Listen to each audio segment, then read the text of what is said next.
Welcome to the Cult is King podcast. I'm your host, The Duke, here with my co-host, Rambling Bones. Hello again. And we're sorry we've been away for so long, but we have a special treat for you here. We're ending off the request month, well, our request series, I should say, with Lake Placid from 1999. But first, what do we do here, Bones? Well, we talk about cult movies, those movies that didn't really hit the mainstream or have been forgotten about, but have amassed a nice little following. You've got to share these with your friends and grow the cult. That's right. Just like you should, maybe consider hitting like and subscribe to grow our cult. Hitting the shill section early. Well, you got to do what you got to do. Yes, but again, sorry that we didn't complete the request episodes in the request month. There were some medical issues, but we're here. Minor medical issues, we should add. Yeah, no one was dying. It's just, you know how it is. But it was your pick, Duke, and you picked Lake Placid, so. I did. So this one's a little better known than some of the other movies we've mentioned on this channel, but it's still kind of in that cult space. So this is a Gator movie. Not a lot of Gator movies. Yeah. I'm thinking, off the top of my head, you have, Lake Placid and Crocozilla, which we should also cover. I mean, you've got a bunch of other Lake Placid movies. Well, this is quite the series. Yeah, you got anything that has appeared on Sci-Fi, but I mean, an actual studio Gator movie. Right, and I guess I'll get into the synopsis here, and then we'll give our thoughts on it. Yeah. Okay, so our kind of central figure of the movie is, at least at the beginning, is Kelly Scott, and she is a paleontologist who works at a museum, and she's having some trouble because her boss slash co-worker slash boyfriend dumped her and is involved with her best friend who also works at the museum. So when there is a deadly animal attack in Maine and a tooth is brought back, she is asked to go and take a look at it, and they send her all the way over there to get rid of her, essentially. So that's where we meet the rest of our cast. There is our fish and game specialist, played by Bill Pullman, Jack Wells, and our somewhat cantankerous sheriff, Hank. And they go and investigate things. At some point, an old flame of Kelly's slash certifiable crazy guy, Hector Sear, show up, and they later find and are attacked by a humongous gator living in the lake. Later they find that a crazy old woman has been feeding this gator for years here, and they eventually manage to trap this 30-foot monstrosity after many people get eaten, and that is Lake Placid. Yeah, real quickly, before I give my opinions, I just want everyone to know I'm pretty sure that the monster is actually a crocodile. I know we've both said gator already on this episode. We're probably going to say gator again, or crocodile. We'll probably use both words interchangeably. Sorry if you are really into taxonomy.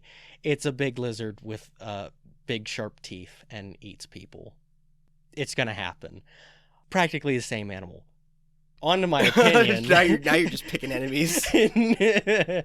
As for my opinion, I'll say that I don't think I enjoyed this as much as the first time I saw it. I didn't not enjoy it, but I think I've seen better from around the same time. Because, in this 90s era, we started seeing a bunch of, creature features again.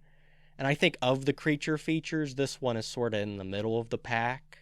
It's got stuff I like, and there's stuff I don't like. I think the first thing that really stands out to me is the characters are all kind of unlikable. They're all jerks. Yeah, sort of. Our character Kelly does get better. They all get better. I'll say that. They all get better. You don't ever hate them or want them to die. But for me, the character of Sheriff Hank, who is played by Brendan Gleeson, he's crotchety, but I understand why he's crotchety, because he's surrounded by, crazy people and jerks. Everyone else is, there's sort of a quick-witted dialogue to this movie, but when everyone is like the jerk character, it's hard for me to be as invested when it's like, man, poor Sheriff Hank, he has to deal with all these people.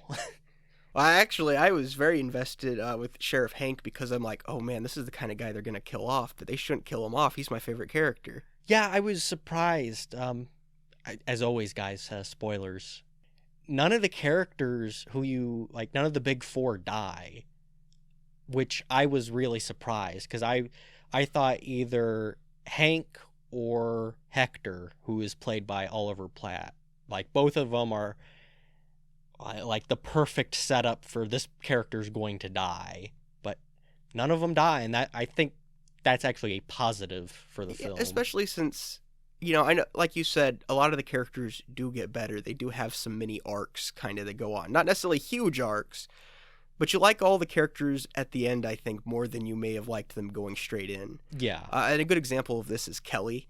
She goes in kind of with like a chip on her shoulder, like, oh, you talking down to me because I'm a woman, while she, you know, proceeds to then talk down to everybody that she meets because they're from Maine, I guess.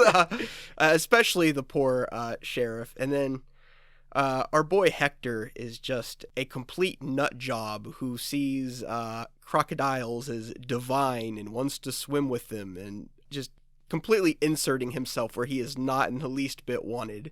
I think the best part of the movie is Hector and Hank's relationship as they go from wanting to murder each other to at least being kind of friends at the end. Yeah, you know, at the end, or even a little bit before that, you get the fact that despite like how antagonistic they are towards each other, there's just scenes where they're just kind of hanging out. Yeah. So, which, you know, that's a very real dynamic I've seen. So, you know, I believe it. I think Jack probably has the least amount of a character. He's just sort of himself for the movie. Well, he's a lot like, I don't know, there's this thing that like Bill Pullman has where he just seems kind of likable despite never doing anything, you know? It's like you just feel like, oh, hey, it's Bill. I've seen stuff with him in it and I thought he was a good actor, but ultimately he is sort of like playing Bill Pullman in every movie just a little bit. Which, if that is the case, he seems like he's just a likable dude who you'd want to hang out with. It's the difference between, in this movie, kind of jerk Bill Pullman versus Independence Day, where you get presidential Bill Pullman. I didn't think he was a super big jerk in this movie necessarily, though he should have backed his boy Hank up more. Yeah. He's a little bit of a smart aleck, just a little bit. I don't know, he just likes to be a little clever sometimes in his insults. How about that? You know what, though? You know, like I said, I can see why for you this might have been a bit of a turnoff, at least in the first half or quarter. But, you know, I thought it was fun kind of seeing, like, these dysfunctional personalities trying to work together. Mm-hmm. And, of course, you know, also to keep things interesting, there's plenty of, you know, monster shenanigans in the way through. You don't see the monster until much later in the movie than I would have expected. But that doesn't mean its presence isn't felt throughout the movie. Yeah. I will say, with the characters again, I do like that everyone does have a character and everyone does stand out and is memorable to some extent. Right, especially in some of these creature features that you get. All the characters are, like, kind of interchangeable. Well, yeah, especially because in most of these types of movies, you have to have some sort of body count, so the writer's not going to put all this effort in this character who has just been created to die, typically. Right. Well, and don't worry, though. Our friend the Croc does eat plenty of people. Yes. You know, that's another character who lives. The crocodile makes it all the way through the movie. And they kind of tease it. Part of, like, there's, like, a time limit at the end because I can't remember who's coming. It's, like... I might have been like Fish and Wildlife. It was right, but it's like the big wigs over him, and they know that if they get here, this thing is being put down. But it's also like the largest crocodile ever, and it's a miracle of nature. And Hector really wants it to not just be put down, and him and Kelly are sort of able to convince the others. Let's make an effort to not completely kill it. And there's a crazy scene that ensues, but in short, they manage to trap it because it jumps through like the helicopter that Hector has later that he arrives in, and gets stuck in the helicopter, and they manage to trank it. Yeah, the helicopter crashes into the water at one point. The crocodile doesn't leap out of the water and get into the. That would have been cool, though. That would have been cool. Would have been stupid, but it would have been cool. No, it's on the water, and Hector happens to be on the wreckage in the water, and so the crocodile trying to get to Hector gets lodged in the middle of it, and they pump it full of drugs. However, there's like a baby crocodile that does get blown up. Right, and it's so weird how they did it, because right after that scene where they're like, oh, we finally trapped it, and you're waiting to see if it's going to twitch or do something again, another one comes out of nowhere, but he immediately gets destroyed by the sheriff's, like, giant gun. Yeah, the sheriff has what I could only describe as a grenade launcher. They had a name for it, but I'm looking at it, this is just a grenade launcher. And he doesn't blow up the actual crocodile. He blows up this random surprise crocodile, the jump scare crocodile. I know this does set itself up for its sequels, though, because and it kind of explains that, because at the very end of this, you see Mrs. Bickerman, the crazy old lady I mentioned before, and she's sitting on a pier and she's feeding a bunch of little crocodiles. Yeah, Betty White, who plays Mrs. Bickerman, she is somewhere between a sweet old lady and a foul-mouthed old lady. She kind of swaps between the two. Yeah, she's very much on the side of Team Crocodile, and literally her husband was eaten by the crocodile, and she didn't report it because it was an accident. Right. She initially tells the crew that her husband was in constant pain, so she killed him with a frying pan. With a frying pan, and buried him out there, and they later discover, no, a gator got him. That might have been the most unbelievable part of this movie, is somebody confessing to a murder to cops and not being immediately. Right. But no, and she's one of the funnier parts of the movie, especially since, I know it's only the last few years at which, like, Betty White actually passed away, but I know, like, before that, like, everybody loved Betty White. She's, like, the ultimate old woman character, It's kind of strange. Like, I looked up what else Betty White did, and the biggest thing that I saw that she did was, like, Golden Girls. I actually asked about this. I was asking around, because I couldn't I know that Betty White, for my entire life, has been famous, right? But why? Like, well, that's the thing, right? Because you only remember old Betty White. But one of her bigger roles that before the Golden Girls was she was in the Mary Tyler Moore Show as a regular character. And just a little piece of trivia for you, she was actually the first woman to produce a sitcom, Life with Elizabeth. Well, I didn't know that, and I admittedly have not heard of Life with Elizabeth, but I'm going to guess that one's pretty old. Right, and I know that she had lots of work before that, but nothing that stood out to me. Now, that doesn't mean there was nothing else that was notable, especially since, I'm going to guess in her early movies she probably wasn't, involved with giant gators. Yeah, so, well, see, crocodiles. For me, my sort of theory was, looking at her resume, she's constant in television, and people don't watch as much TV now as they used to, so maybe it's just a case of this is just a lady that I've seen all my life throughout just TV history, so now you just know her. Yeah, well, and I think most people today would know her from the Golden Girls, because that was, like, ginormous. Well, I feel like most people would know her today for just being Betty White. Oh, that's true. To me, though, she'll always be the crazy llady from Lake Placid. Which is a pretty memorable role. Right, no, she kind of steals some of the scenes she's in. But, yeah, you want to I think now might be a good moment to go through some of the cast and crew. We've mentioned most of them. Since we've mentioned them. So I guess we should mention Bill Pullman, Jack. He was in Spaceballs. He was Lone Star in that. I mentioned Independence Day. He's in The Lost Highway.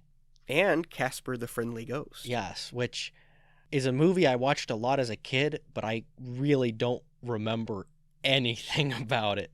He's also in the American remake of The Grudge. That's true. I have just recently watched that, and I completely spaced that he was in it. It's sort of a small, like, I feel like it's very easy to not realize that he's in it. But those are just some of the quality things you can see Bill Pullman in. So Kelly is played by Bridget Fonda. As far as movies that kind of fall into the cultish genre that she's been in, she was in a movie called Single White Female and in Frankenstein Unbound. She was also in Monkey Bone with Brendan Fraser. If you don't know what that is, there's a reason for it. I was going to say, I don't know what that one is. I only just recently learned about it. And she's also in A Simple Plan, which is a Sam Raimi film, and Army of Darkness. Now, I believe in Army of Darkness, it's like in the flashback sequence of things in his past. She's credited as Linda. I'd have to rewatch Army of Darkness to really tell you where she's in it in that movie. But she has the credit. She has the credit. Take it up with IMDb. So, also in the movie is Hank, played by Brendan Gleeson. And he's in some notable films. He's in Braveheart and 28 Days Later were the two that really stuck out to me. Well, he's also Mad-Eye Moody in all of the Harry Potter movies that feature Mad-Eye Moody. You know what? I was watching this and I'm like, he kind of looks like Mad-Eye Moody. I guess, how did I miss that? But I guess he more than looked like that, huh? Yeah, but he's an actor he's like a character actor, but there wasn't a lot of cult movies in his filmography as much there was just like classics, like important stuff. So he's just a good actor, yeah, I think. Kind of surprised at how many important films he was in. Hector is played by Oliver Platt, and he has had a very strange career. Yeah, he's also a case of somebody who is like in both good movies and bad movies, but he's in The Bicentennial Man, Beethoven, one of the adaptions of The Three Musketeers, and maybe the greatest movie of all time. I know we say that a lot, but no, this is the greatest movie of all time. The WCW produced wrestling hit, Ready to Rumble. Really, just like the Mount Rushmore of movies, it's just Ready to Rumble, Ready to Rumble, Ready to Rumble. And the Giant Claw. And the Giant Claw. Also, one more notable film he was in that you guys might know is Flatliners, which also might merit its own entry. I forgot he was even in Flatliners. No, and he was one of kind of the four main characters in that one, so... Yeah, he would have been younger in that. Yeah, no, that was definitely one of his earlier roles. But, yeah, Oliver Platt shows up in interesting places. And then I think we've already done a good job of running through Mrs. Bickerman, Betty White. Yeah. Also important, though, is our director, Steve Miner, who was actually in the film as an airplane pilot early in the movie, who takes Kelly over to Maine. But he's actually directed a lot of films that would be right at home on this podcast, including Friday the 13th, Parts 2 and 3, H2O, the Halloween 20 years later, and House. We're definitely going to talk about House probably in the next couple of months. We love that movie. Yeah. It's a bit of a horror comedy. It's really good. And a movie I haven't seen but aim to, Warlock. I think I've seen all of those movies, and I like his directing. David Kelly was the writer, and when doing the research for this, I have the DVD of Lake Placid, and so watching the special features, everyone seemed to make a big deal out of David Kelly being the writer. I'm not a David Kelly expert, and looking through his filmography, I'm not sure if I can exactly tell you why it's a big deal he wrote this, other than that he was, I believe, the creator and one of the main writers for the Doogie Howser show. Which I think in its time was popular. Yeah. Yeah, I don't know a lot about him, but we did see a return of somebody we've mentioned before. The real star of the show, of course, being the Gator, or the Croc, I should say. I've already switched back and forth several times now. And this was created by Stan Winston Studios. The interesting thing about that is they built the crocodile before they even had like the official I guess, like, go ahead. Stan Winston spent, I believe, $1 million of his own money without knowing whether he would get paid back for that. Though, from what I've heard, I think that might have ended up being part of the way they were able to get the movie greenlit so easily in the first place was the fact that they already had a 30-foot crocodile to star in it. The crocodile, for me, is both one of the stronger and weaker parts, because when it is the mechanical crocodile, it looks fantastic. It looks No, great. it's definitely a credit to Stan Winston and Stan Winston Studios. This is definitely one of their better creations. But this movie also uses a lot of CGI. And it's early CGI. And it's not bad CGI, especially for the time, but it's very obviously CGI. And when you have this mechanical crocodile that looks so good, you wonder if they couldn't have maybe Used it in a few more scenes, or maybe shot things in a few different ways to keep the mechanical crocodile in it more. which it's really a pity. This is another thing that you're not going to be able to see again, save through this movie, because, and that was just for the sheer purpose of how do you save a 30-foot crocodile? Did you get a warehouse for it alone? Yeah. Though it is immortalized in this film, and if you're interested more, one thing I like about Stan Winston Studios, we actually covered some work they did before when we reviewed Monster Squad. But you can find a lot of stuff about the making of the movies that they participated in on their website, and you can see like pictures of them working on it and working with it. Yeah. It's actually amazing that things went as well as they did, because any special effects or anything that's meant to be underwater, it really takes a toll on whatever it is that you're using for your props. So the fact that they had so much luck with it's amazing. It's really I mean, the fact that it is a 30-foot crocodile, and they didn't, it's not like we just built a head and a tail and maybe like a torso, and they aren't actually put together. They're like individual. The fact that it is the full crocodile is pretty interesting. Another thing that I thought was, I didn't even notice it, which was probably why the effect was so good, was there's a part where they have a cow hanging from a helicopter because they're trying to use it as bait. And for all the far away shots, they did build a mechanical cow.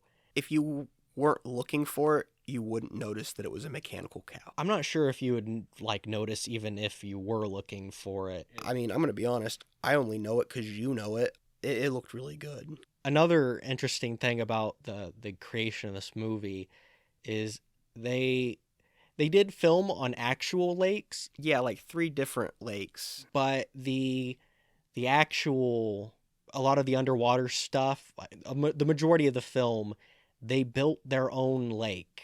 Well, they built what I think they referred to it as a pool or a tank, but with how big they're talking, it might as well have been like a large pond, just how massive it was. And it's crazy to think about them building this, because not only, are they digging up this large amount of earth and building a pond type thing over it. It is in Canada, and it was, I believe, in November, so it's extremely cold. But they also need it to be a forest, and they need it to be a living forest. So they, instead of having fake plastic trees, like, it's all of this like underwater plant life and outside plant life is stuff that is real, and they planted. They just had to build an ecosystem for the movie. They just built an ecosystem, and it's really, I mean, it's impressive. I just assumed going in that they filmed everything on location at one of these 3 lakes, and honestly, part of me, I understand for any of the underwater stuff, and maybe for some of the more important on the water effects type thing, having a tank. But in my head, expense wise, part of me's thinking it might have been smarter to just done everything on location than building the tank. Well, and you might have been right, but they probably didn't feel too bad about it, because I looked it up. This The budget was somewhere between like 27 to 35 million, Mm-hmm. I'd guess on the higher side, but it did do a box office of $56.9 million, so Okay. not too shabby. They made their money They back. made their money back, but of note, just listening to whenever they talk about the tank, they had like a barge also like on the water, and they would always refer to it as the godforsaken tank or the godforsaken barge, because you have like everybody's in the water constantly working, and again it's in November in Canada, so everybody is freezing in the water. Hope they brought their thermal underwear. Yeah, no, it sounded like it was a little rough to shoot, especially since there is a lot of time that they're all spending in the water. Like, not even just the crew, but like actors as well. But maybe to like the average audience, they wouldn't notice. But all of the underwater shots I instantly knew were a tank. Like, As somebody who's not you, as somebody who can stand in for probably the rest of the audience, I did not. I don't know. I don't know if it's just the fact that I've seen what even just a dirty creek looks like versus I think there just wasn't enough happening in the tank. Well, because the crocodile scared everything away. Of course, yeah. But for You got to think about these things, Bones. yeah, it's my bad. I do like that. Does remind me of another crazy scene where Hector and the sheriff are getting into it as usual, and out of nowhere runs this giant bear. And at first I thought the bear was being chased, but no, he just starts picking a fight. And then, of course, can you guess what happens to the bear? The bear gets eaten. Bear gets eaten by the giant crocodile. But the scene is so out of nowhere, but I really enjoyed that. But sorry, that made me think of that. Actually, that's another notable thing because part of that scene does use a real bear. But when the crocodile comes out and eats it, of course, it goes to CGI. But to tell you how good the crocodile was, they brought out a trained bear and it saw the real crocodile. It wanted nothing to do with it. Like, it was terrified of the giant crocodile puppet. So they actually had to shoot it differently and have less of have no mechanical crocodile in it. Well, that just goes to show you, I guess we weren't the only people who thought it was convincing. This was just a small effect, but one that I liked because at the time I didn't even think anything about it, but there are several parts where the fish are frenzied at like the top of the water, and they aren't real fish. I think they have like some sort of like fountain system like just beneath the water, making it look like there's a bunch of stuff flopping around. But I mean, watching the movie, I mean, I guess in my head it's like, well, of course they aren't real fish there, but it looks really good. Yeah, I'd say with the special effects, the only thing that doesn't look really good is the parts where we have the CGI crocodile. Yeah. And it's serviceable. You know, I've seen a lot worse, and I'd essentially say for its time, it's fantastic. But it never looks as good as the mechanical one. No. But everything else in the movie is incredibly convincing. I know we constantly always complain about CGI. Somebody else who complained about CGI was the editor of the movie. I don't remember his name, but I remember distinctly on the special features he was very pleased that since CGI wasn't as fully fleshed out as it is now, they did have the mechanical crocodile for a lot of it, and of the stuff it aged the best. Definitely. It's amazing how a lot of these practical effects have aged just so incredibly well. Yeah. One thing, just sort of thinking about the fact that there are Lake Placid sequels, it's kind of funny if you think about it. The CGI crocodile never changed its appearance because Sci-Fi channel has been using the same 90s CGI. It's really bizarre watching a movie from the 90s that was made by a studio and seeing, all right, this is what top tier CGI is, and then anything on the Sci-Fi channel made now, and it is exactly the same. Well, Lord, I remember growing up with just the Sci-Fi original movies, which, You got to give them this, because they were so low budget, they could make whatever movies they wanted, so you got some crazy stuff.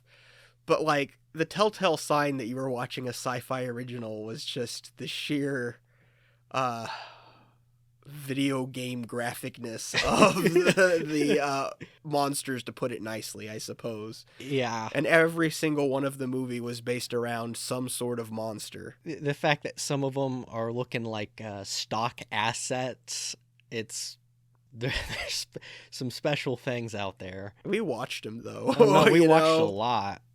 So I know I mentioned creature features, and that for me this wasn't maybe the best, but it also wasn't the worst. How did this movie stand for you as far as a creature feature? I would say actually it's in the upper half for me pretty Mhm. comfortably. I mean, it's not Jaws. Most movies aren't Jaws, right? Yeah. But considering that I was entertained by the character interactions the whole time, the mechanical crocodile was really fun. This is like the ultimate, just very watchable popcorn movie, which is what you want out of a good creature feature. Mm-hmm. It's also pretty memorable. I'd easily put it in the top half. I would say top half, but still maybe lower on the top half for me. Right. It's not necessarily in my like top 3, Yeah. but you know, it might even have the 4 spot, which may not sound super thing, but when you consider the sheer amount of creature features, the kind of people who would run a cult films podcast must have seen, that's not bad. I did, just to sort of give people an idea of the types of movies that were coming out in the 90s. I wanted to read you off. So there were a lot that came out in the 90s that had like creatures. So like Tremors was 90, which for me that's maybe like it's not like real life animal creature feature, but it's, you know, it's the same As far type. as like monster movies from the time, that one's definitely in the top 3. That's great. But like Tremors came out at the start, and then in like 97 we had Anaconda, The Relic, Mimic also came out that year.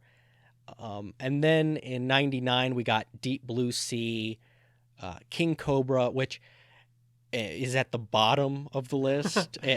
Deep Blue Sea is not too bad though. Deep Blue Sea's fun. And then Lake Placid also in 99. Well, you see, I would put Lake Placid above all of those except Tremors, in my personal opinion. Anaconda was a mess. Anaconda was a mess. I'm thinking more like I think The Relic is fantastic. You know, I'm going to be honest with you. I'm not sure I have seen that one. I've seen all of the others on that list. What was The Relic? The Relic, and we'll probably talk about it eventually, there is pretty much a monster that is shipped over to a museum, and it's running loose in this museum and eating people. Okay, I have not seen The Relic, so look, I still might think Lake Placid's better. I haven't decided yet. You know, I got to go watch it, so we'll put a bookend here, like Yes. come back to eventually. Come back to we'll do The Relic like 2 years later, and I'll be like, oh, Lake Placid was better. So anyway, while you said this wasn't your favorite creature feature, I think it's safe to say we both would recommend this one. Yeah, no, I would recommend this. I did enjoy it.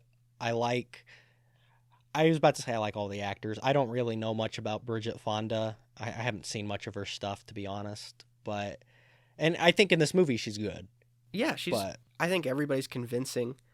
And I said a lot of the character interactions in this one are fun. I think it stands out from a lot of the other creature features, and I think you should watch it. I can't imagine you not having a good time. This is the perfect lazy Saturday or Sunday afternoon movie. If you don't got much going on, you could put Lake Placid on and have a good time. Yeah, I would agree with that.